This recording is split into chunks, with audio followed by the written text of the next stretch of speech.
Back out of Batista, and the pitch on the way, and a high fastball bounced into the hole on the right side for a base hit. Here's Batista around third. The throw to the plate, and Batista is beat. He is dead beat. What a throw by Ichiro. My, oh my, he's done it again. Another Ichiro Saturday night in Seattle. Unbelievable show by our man from Japan.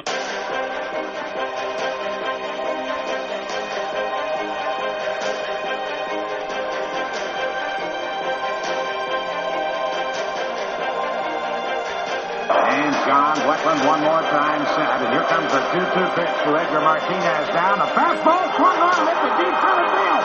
Bernie Williams goes back and get off the wall, Brandon Buster this time, Grandma. It is a grand salami. And the Mariners lead it 10-6. I don't believe it. My, oh my.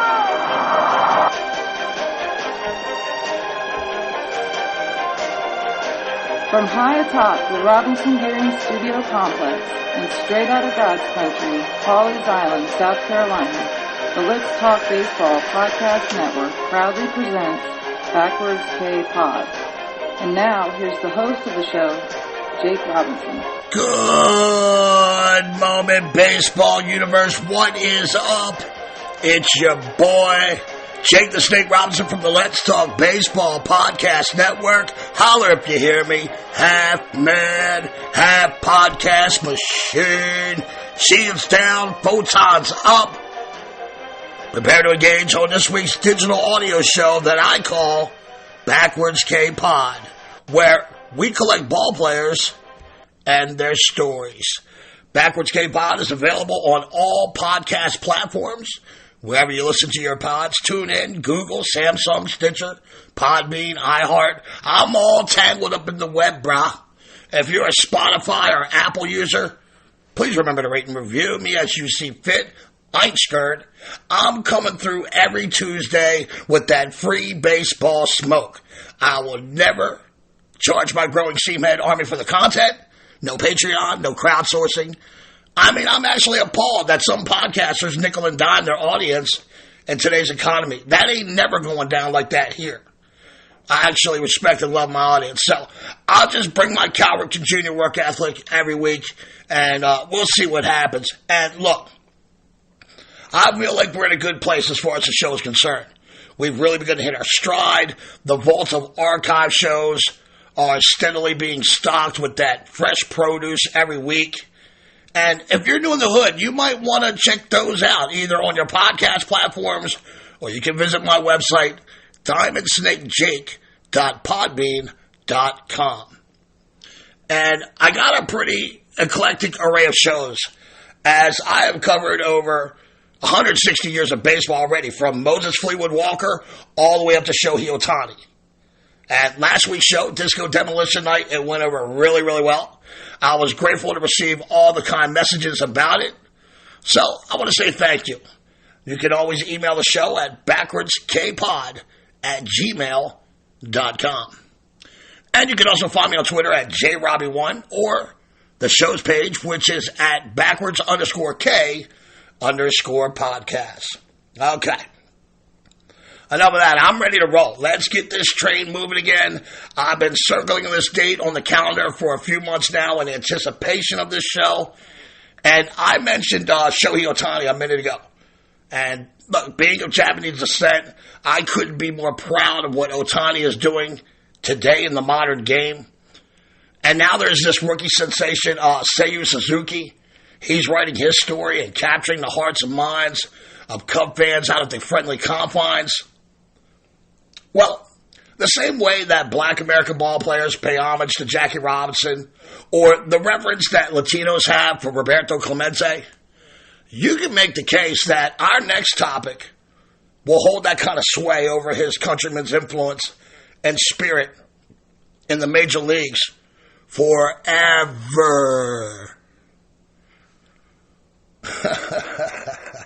I'm talking, of course, about the international hit king, Ichiro. And Ichiro, man, he's a different cat There's like this true mystique that surrounds him. He is a virtual baseball sensei who made hitting look easy. He made running the bags look easy. He was a rock star, outfield wall crawler like Spider-Man. And his arm was something out of Star Wars. And when you're monotonously known by one name, there will always be a mystique that surrounds you, whether you're Socrates, Prince, Pele, or right here with Ichiro. In Japanese terms, he is samurai, a baseball warrior dedicated to the pursuit of baseball perfection.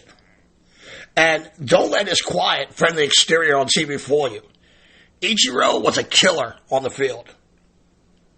His rise to and through the ranks of Major League Baseball is unlike any other in the history of our beloved game. His style was reminiscent of an earlier era of ball. Although, let's be honest, Ichiro had power.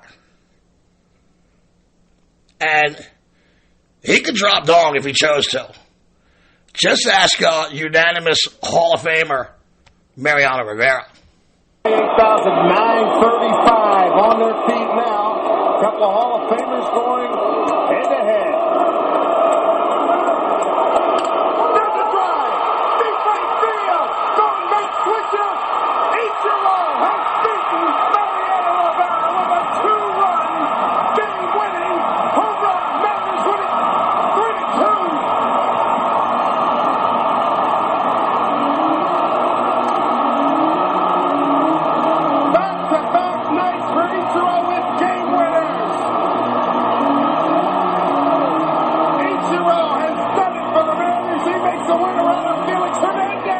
So don't be confused that, Ichiro, while he was, this hit him where they ain't kind of guy, if he needed to muscle up on a pitch, he could do it. And he used his tremendous back control to hit for all fields. To see Ichiro's hitting style, one might imagine like a Ty Cobb type of hit him where they ain't approach and then use your wheels. Ichiro, which means brightest, most cheerful, was born October 22nd, 1973. And Nichi Kasugai, a prefecture of Nagoya, Japan. Now, if you heard my Shohei Ohtani show, I explained that a prefecture is a lot like a county or a district here in the United States. Now, if you haven't heard that Ohtani show, you can check it out in my vault of archives at diamondsnakejake.podbean.com. The Suzukis are a baseball family. His father, Nobuyuki, was a former high school pitcher. He would buy Ichiro his first glove and was playing catch with him at 3 years old.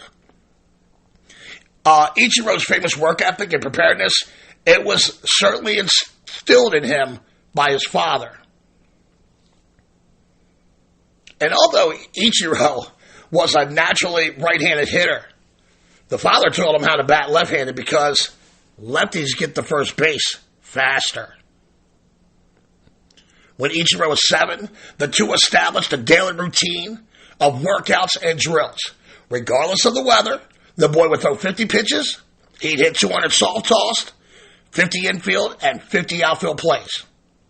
And after dinner, Nobuyuki and his son would finish the night at the batting cage, where Ichiro would take about 250 to 300 swings a day.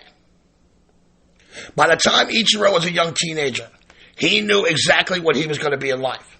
In a 6th grade essay, the young Ichiro wrote, "My dream when I grow up is to be a first-class professional baseball player. I have the confidence to do the necessary practice to reach my goal. I only get 5 or 6 hours a year to play with my friends. That's how much I practice. So, I think I can become a pro baseball player." Now, Nobuyuki and Ichiro, they look back in those days through different perspectives. Nobuyuki would tell you that it was a great time of life. The two were very happy chasing this dream together. Ichiro, however, sees it through a different lens. To him, it bordered on hazing. He suffered greatly during those brutal days, but the competitive young Ichiro-san would never say no to his father. The way he looked at it as the child, His father was doing everything in his power to make his dreams become viable, and he would be just as willing to meet his father's intensity. At a young age, Ichiro had the word shochu written on his glove. I'm sorry, shuchu. And that means concentration. Now, in the Otani show, I told you how huge high school baseball is in Japan. From an American's perspective, think Texas high school football on steroids. It's huge, Japanese high school baseball. Most Japanese people, they don't live in the big cities like Tokyo, Nagasaki, Hiroshima. Most live in these like smaller prefectures. And they have a more communal tie to these high school baseball teams. I'll be doing a Baseball Japan show in a few months. And it is truly an amazing and mysterious baseball culture, unlike anything in our hemisphere. Like college sports here, high school baseball in Japan is your formative make or break years in baseball. Now, when Ichiro was accepted at Nagoya's prestigious Igodai Maiden High School, Ichiro's father told his baseball coach to never praise his son. He wanted his son to be spiritually strong and humble. And I'm not going to lie to you, Ichiro's time there was tough. As a freshman in high school, he had to wake up at 3 a.m. He had to scrub the dormitory floors. He had to do the upperclassmen's dirty laundry. And after he became a starter his junior year, the chores were now replaced with running drills, throwing car tires for hours, hitting wiffle balls with shovels. And Ichiro has often said that his time at Igodai Maiden was the hardest thing that he ever experienced. However, all that hard work was paying off. The drills had developed his hips and his wrist. He was also adding power and endurance to his thin frame. And thanks to his, ridiculously strong arm, and, most of us know what that's all about. I mean, he had an amazing arm. He still does. You see him throw that first pitch a couple weeks ago, he still does. He was used primarily as a pitcher in high school, not the right fielder that we all know. But Ichiro, as you can imagine, he could hit a little bit in high school. He batted .502 in his high school career. He never, not once, in his high school career, struck out swinging. And he was called out on strikes a mere 10 times. He twice led his school to the prestigious Koshin High School Japanese baseball tournament. I told you guys all about that tournament and how big of a role it plays in Japanese culture. Every Japanese player that has ever played in Major League Baseball has played in the Koshin. Again, if you haven't heard the Otani show, I hit on it extensively. Go check it out. When I do the Baseball Japan show, it will certainly be a big part of that show. However, in spite of all these, high school achievements, Ichiro was not chosen until the 4th round of the 1991 Nippon Professional Baseball Draft in Japan. He was selected by the Oryx Blue Waves. Scouts throughout the league doubted he could compete because of his 5'9", 120-pound stature at the time. And years later, Ichiro would say, quote, "I'm not a big guy. Hopefully kids will look at me and see that I'm not muscular nor physically imposing. I'm just a regular guy with a regular body. So if someone with a regular body can break records, so can you." End quote. Ichiro made his Nippon professional baseball debut for the Blue Wave in 1992 at the age of 18. But he would spend much of the first 2 seasons in the minors rattling off 156 hits for a .368 batting average. Oryx Blue Wave manager Shozo Doi, he refused to accept Ichiro's swing. He called it gimmicky and unorthodox. And I feel like we should talk about that swing here for a second. It certainly lends itself to the mystique of Ichiro, right? No one swings like that consistently on the major league level. Even Japanese ballers, they don't even swing like that. Most Japanese ballers, they lift the front leg, then they stomp on the end. Ichiro's swing is complex. In Japan, it's called Furiko Naho, or the pendulum, because the pendulum-like motion of his leg, which shifts his weight forward while he's swinging the bat, almost giving the look of him running while hitting at the same time. It goes virtually in the face of conventional hitting theory. And every time Ichiro was called up, he would prove he belongs, but Shozo Doi, in his rigid ways, would send the kid back down. Finally, 1994, Oryx hired Akira Oji as the new manager. And Ichiro would be rewarded with everyday play and number 2 in the lineup. And he would eventually take that leadoff spot and abuse Japanese pitchers. He set the single-season Japanese hit record with 210 in a season, becoming the first player in Nippon professional baseball history to register 200 hits in a season.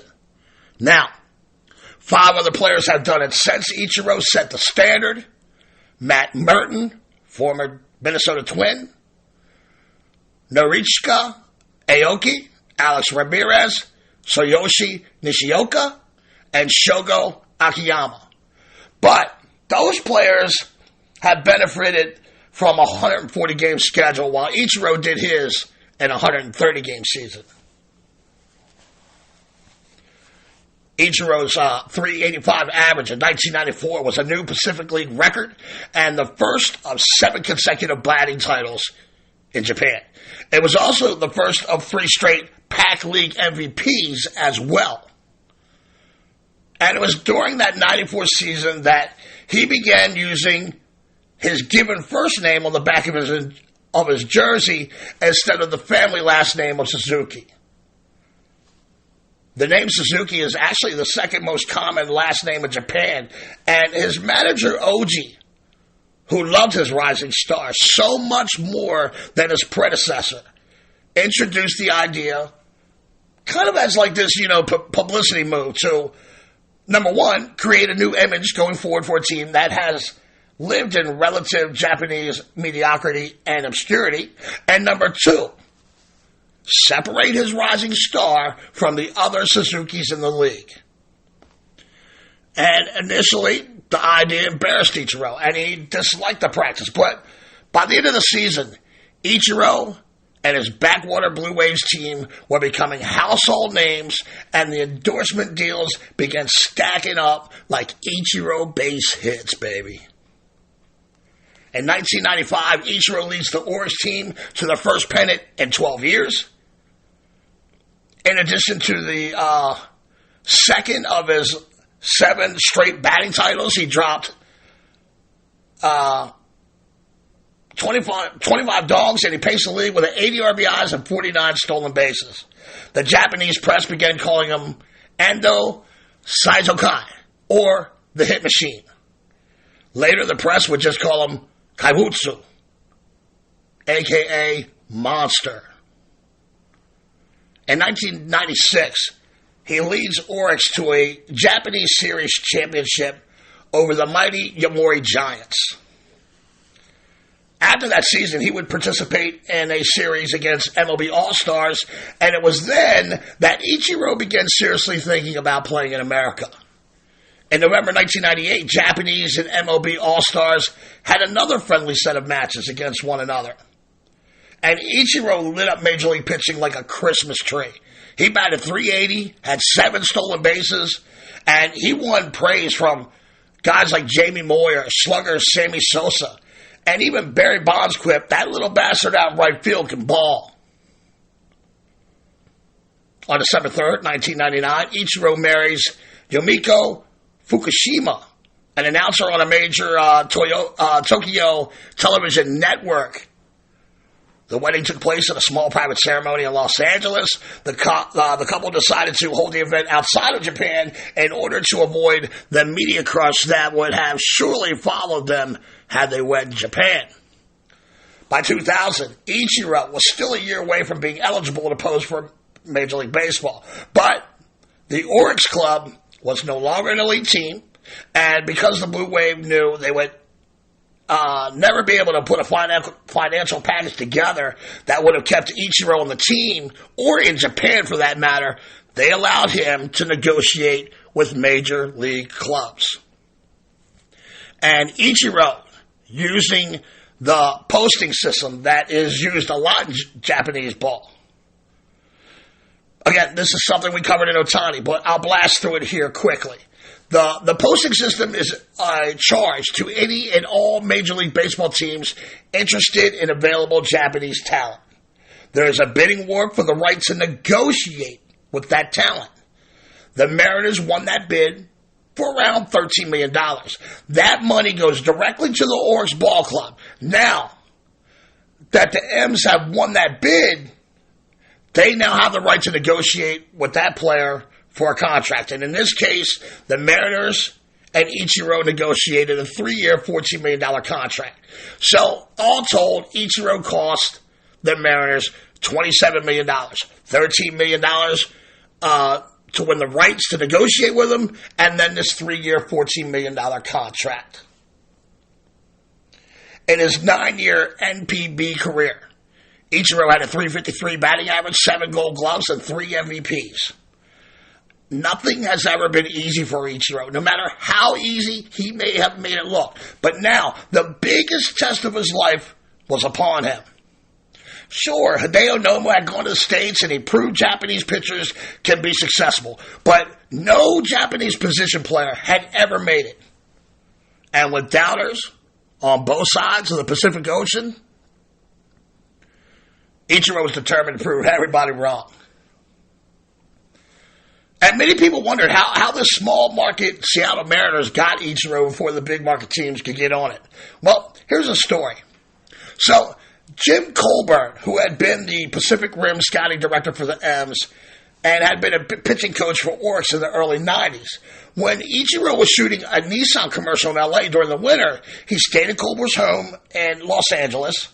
Colburn gifted Ichiro a Ken Griffey Jr. jersey, who was Ichiro's favorite player at the time.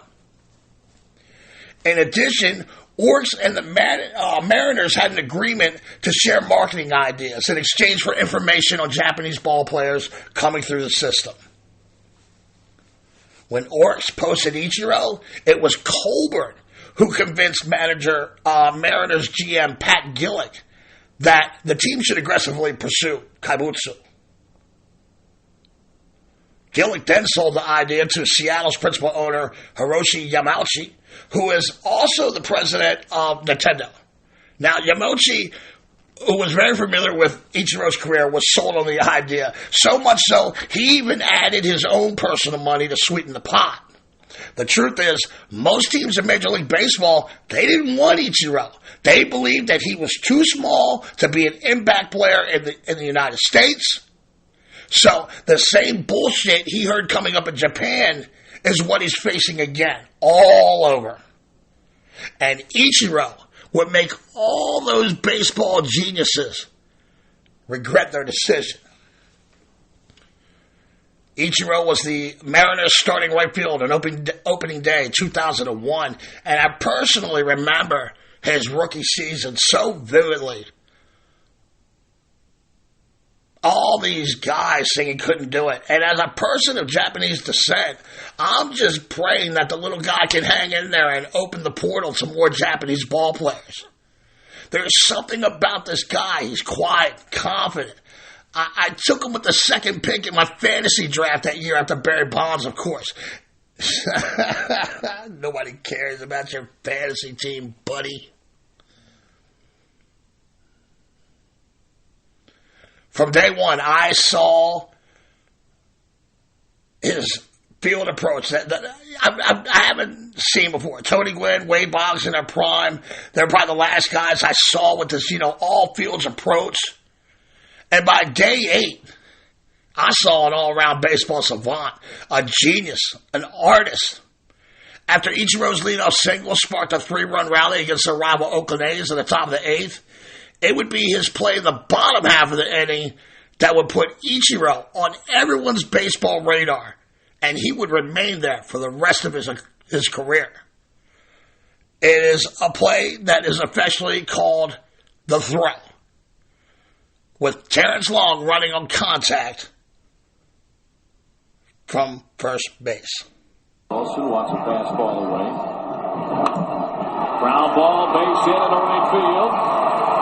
So heading to third base is Long. The throw to third base, and they've got him nailed at third base on a tremendous throw by Ichiro. I'm here to tell you that Ichiro threw something out of Star Wars down there at third base. I love Dave Niehaus. I mean, he's the guy that's calling that Edgar Martinez home run in the beginning of the show. I love his tempo, his pace. I love the way he gets into the play. Dave Niehaus will always be one of my favorites. Rest in peace, big fella. And folks, I'm not sure if you've ever seen it, but, if you haven't, you owe it to yourself. It's quite simply everything that is good about baseball. Watching Ichiro throw Terrence Long out at third base was something, out of Star Wars. Despite his stellar start of the season, there were still doubts, even from his own teammates. Ichiro himself has admitted it took him about 3 months to gain his teammates' trust. But Ichiro continued to just dominate this game that we call baseball. By the All-Star break, he led all of baseball with 133 hits. He started for the AL in center field and beat out an infield single against Diamondbacks pitcher, the big unit, Randy Johnson, in his first at-bat. A couple quick notes to hit on there. Ichiro was a .329 lifetime hitter versus southpaws and a .303 hitter versus right-handed pitching. I love that fucking stat. I mean, nothing fazed that guy, and he was even more determined against left-handed arms. And also, Randy Johnson was number 51 when he played for the Mariners. Now, after he left the Mariners, the number was retired. So Ichiro, when he came to America, he really wanted to wear 51. And he calls Randy Johnson, and he promises Randy Johnson that he will never embarrass that number. He will play hard every single day, and Randy Johnson will just allow him to wear that number. And Randy Johnson, to his credit, he was gracious enough to let him. So, the Mariners' number 51 is actually retired by 2 players, Randy Johnson and Ichiro. So, that was a little side note. But in addition to having, this amazing rookie campaign, his play was translating in the standings, as the Mariners had a 63-24 record at the All-Star break for a .724 winning percentage. And they had complete control of the West. Seattle wound up winning 116 games that season, tying the 1906 Chicago Cubs for the most wins in MLB history. They would go on to beat Cleveland in the ALDS, but they would fall to the 3-time champion New York Yankees in 5 games in the ALCS. But while the Mariners came up short in their team goals, Ichiro's season was mind-boggling. The 27-year-old won the American League Rookie of the Year award and the American League Most Valuable Player award, joining Fred Lynn as the only AL player to ever accomplish the feat. In 150 games, he led the league in batting average. He ranked second in runs. He led all of baseball in plate appearances, at-bats, hits, and stolen bases. Ichiro was the first person to lead a league in batting average and stolen bases since Jackie Robinson in 1949. This cat was playing a different kind of game. He was playing chess. The rest of the league was playing checkers. And let's take a look at those numbers real quick of that historical rookie campaign from Ichiro. Let's see. 2001 Ichiro, let's see, 738 plate appearances, 692 at-bats. His, look at it, 242 hits here. That was the highest hit total since Bill Terry of the Giants back in 1930. 34 doubles, 8 triples, 127 runs, 8 home runs, 69 ribs, 56 stolen bases, and a .350, .457, .838 slash. with a 126 OPS plus. And he would win the first of his 10 consecutive Gold Gloves. As great as Ichiro was with the bat in his hand, he was equally as good defensively. The humble Ichiro was surprised that he was voted MVP. In his mind, teammate Brett Boone was the proper MVP in 2001. In both the 2002 and 2003 seasons, Suzuki recorded at least 200 hits and scored 111 runs. Both seasons he won a Gold Glove. Both seasons he started the All-Star game. Both seasons the M's would win on 93 games. Both seasons they fell short of the playoffs. But the stage was set for one of the greatest pure hitting seasons in Major League Baseball history. By the end of April 2004, Ichiro was hitting a mere .255, and the Mariners' record was a mediocre 8-15.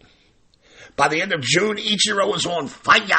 .315 in July, he collected 51 hits, and he batted .432 in the month. In August, he added 56 more hits. Between July 1st and September 6th, he hit safely a record 121 times, and he batted .458. Only Rogers Hornsby produced a higher average of the same amount of games when he hit .486 in a 3-month span. Through September 6th, Ichiro had 226 hits with 25 games remaining to chase George Sisler's record of 257 in 1920. On August 1st, in front of a full house, including George Sisler's daughter, at Safeco Field in Seattle, Ichiro would have a 3-hit performance, breaking Sisler's record in game 160. And Ichiro admitted there was pressure on his shoulders, and it was good to get the weight off of him. In Japan, Ichiro's father watched the TV screen with tears in his eyes. And that season was one for the ages. Ichiro became the first player to get 200 hits in the first 4 years of his Major League Baseball career. His 924 hits in those 4-year span is the most by any 4-year span player of any era.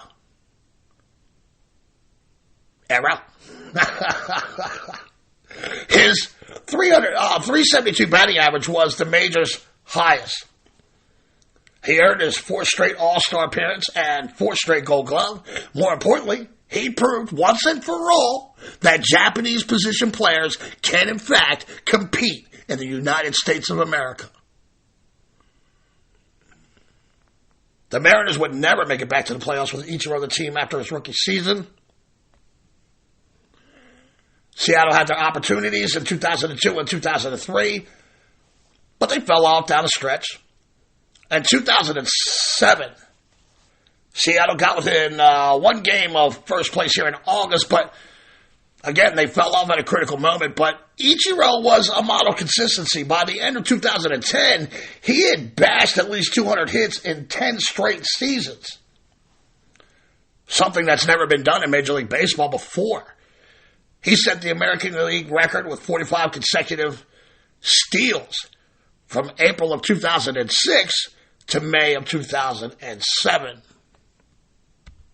Another one of Ichiro's great All-Star plays happens in 2007.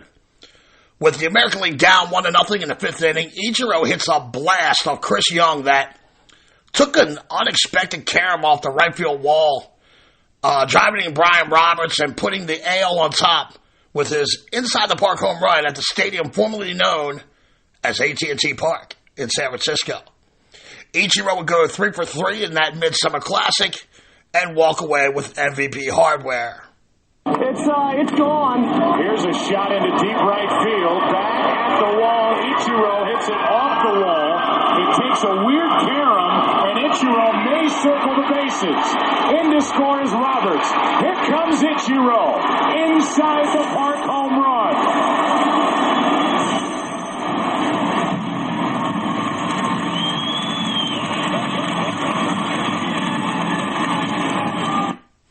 And Ichiro was also the spirit of the team, Team Japan, in the 2 World Baseball Classic tournaments in 2006 and 2009. In the 06 WBC, Ichiro, 2 hits, 3 runs in the final game of the tournament was just way too much for Cuba to handle. That propelled Japan to win the first World Baseball Classic tournament ever. And early in that tourney, Japan was setting up to face the United States. And Ichiro was getting a sense that his countrymen were kind of in awe of these Americans, like a bunch of little groupies.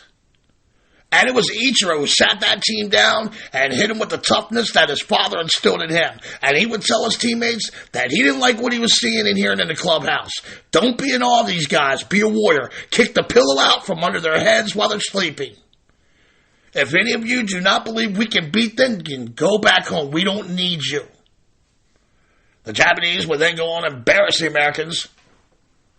And it just proves that he don't say much, but when he does, people listen.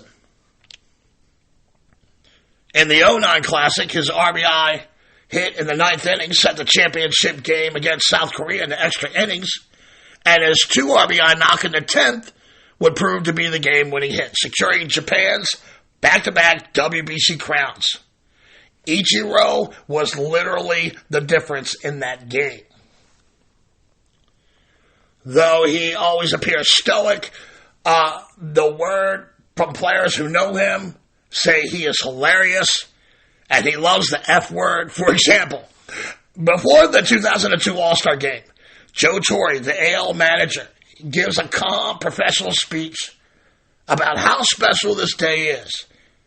And you guys should just go out and enjoy it. He then points to Ichiro and asks him, would you like to add anything to this? And Ichiro, who's just a second-year player, second All-Star game, he's quiet for a second, and then he says, let's kick their fucking fat asses. And the clubhouse is literally in tears. Some say Derek Jeter pissed his pants. I don't know. But because of that statement there, Ichiro always had the last word at any All-Star game he participated in, and they were almost always something like this kind of smart-ass remark. However, Ichiro, despite all his abilities and precocious inner youth, he fell prey to Father Time like every other athlete who's ever lived. In 2011, he batted .272, his first sub-300 season, and that was at the age of 37. It was also the first time he missed 200 hits in a season. He's batting .261 when the Mariners traded the beloved star to the New York Yankees. From September 1st through the end of the 2012 season, Ichiro batted .362 while in pinstripes as the Yankees went 20-11 down the stretch. He would only hit .217 in the ALDS versus Baltimore, but he scored a crucial run in the Game 5 decisive victory. And he did bat .357 in the ALCS versus Detroit, but the Yankees were swept by the Tigers, and that would be Ichiro's last postseason appearance. He never made the World Series. In 2014, Ichiro signed a free agent deal with the Miami Marlins. He didn't hit well, but he was a great fourth outfielder, insurance with Giancarlo Stanton, constantly wrestling with injuries all year. He was still an elite defender in right field. He was a great bat off the bench. So the Marlins brought him back in 2016 after his deal expired. Now, on August 7th at Coors Field in Denver, Colorado, he turned on a Chris Russell fastball that banged off the right field wall. And Ichiro and his 42-year-old legs, they hit warp speed as he rolled into third with a stand-up triple for hit number 3,000. And I believe that Paul Molitor is the only other player besides Ichiro to hit a triple for hit number 3,000. The 2-0. Ichiro to right and deep. Back goes Parra to the wall, and it's off the wall. 3,000 is in right field, and Ichiro is racing for third. And he's done it. He's climbed the mountain. A triple.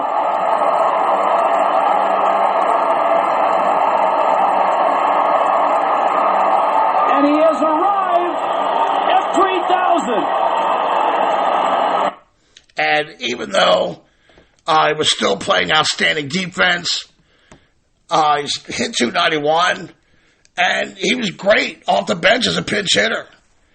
The Marlins decided it wasn't good enough to warrant them to re-sign Ichiro.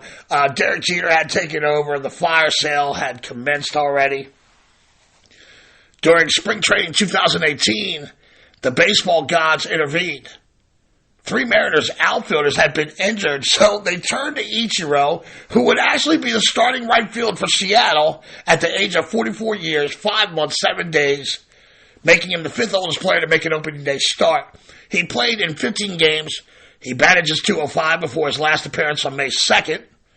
The Mariners then kicked him upstairs to serve as a front office advisor. And they also leaned on him to become, like this hitting, base running, and outfield defense instructor, with the total intentions of keeping him in the organization for the long term. The gods were not through with Ichiro. In 2019, the Mariners opened the season in Japan versus the very first team he ever faced, the rival, Oakland A's. After starting both games of the season, in the 8th inning of the second game, his teammates left the field to let Ichiro have his moment with his countrymen and women one last time. And it was both tearful and sad for me. I just thought for sure Ichiro was going to, I don't know, probably die soon. I just figured without baseball, what was left for this old seamhead here? He tipped his cap. He left the field in the dugout. And he went immediately into the conference room to announce his retirement and answer questions. His old friend Ken Griffey Jr. interrupted the press conference about 30 minutes in to tell Ichiro that he was being summoned by the fans and they were refusing to leave without one more glimpse of their hero. So Ichiro reluctantly at first comes out, tips his cap, and then he did a lap around the Tokyo Dome and shook hands and celebrated his career with the Japanese fans in a move that was reminiscent of the night Cal Ripken Jr. broke Lou Gehrig's consecutive game string record at Oriole Park and Camden Yards. Since his retirement, Ichiro has served for the Mariners as a uniformed instructor during spring training. He's also been known to show up at various high schools in Japan and give the starstruck youth tips on how to be better, as well as pitch batting practice. And just 2 weeks ago, here in 2022, Ichiro threw a 93-mile-per-hour fastball in a first pitch ceremony at a Mariners game. I mean, he's still a freak. And just an amazing, amazing player with an amazing journey. I think that's where I'm going to wrap it up. Let's take a look at Ichiro's final career stats. 19-year Major League Baseball career. All-time international hit king if you total his Japanese and American hit totals. He played for the Mariners, Yankees, and Fish. 2,653 games, 1,420 runs, 3,089 hits. And remember, folks, remember this. He got his first Major League hit at the age of 27. So let that percolate in your cerebellum there for a second. He missed 10 years of baseball in America. At least 8. He could have had 4,000 hits. There's no doubt in my mind. Let that percolate. 362 doubles, 96 triples, 117 home runs, 780 RBI, 509 stolen bases, 117 times caught, and a 311, 355, 402 slash, a 107 OPS plus, 60 wins above replacement. So, there you have it, folks. The life and times of the incomparable Ichiro. And I gotta tell you, Ichiro for sure is one of the top pure hitters I've ever seen in my life. I mean, I put him in the mix with guys like Boggs, Carew, Gwynn, Rose. Just an unbelievable talent and one of my favorites ever. Another show in the can and the train rolls on. Like I said earlier, You can find this and other shows of mine all over the web, be it Facebook or YouTube on the Let's Talk Baseball Podcast Network pages, or at my website, diamondsnakejig.podbean.com. There are plenty of books, websites, videos dedicated to Ichiro, so I implore you, check them out. I'll be back next week, and we will discuss one of the crown jewels of baseball stadiums from yesteryear, Shibe Park. This one is for the superfan, Cecil, down there in Tampa. He was disappointed that I wouldn't be doing a show on the A's crib, that god-awful mausoleum out in Alameda County. So we both agreed, that the A's former house, Shibe Park, is worthy of our attention. But that's another podcast for another day here at Backwards K Pod, where we collect ball players and their stories. Parents, if you see your kid sitting on the couch with that bored look on their face, by all means, take him or outside and play a game of catch. Thank you all for coming out. God bless and win the day.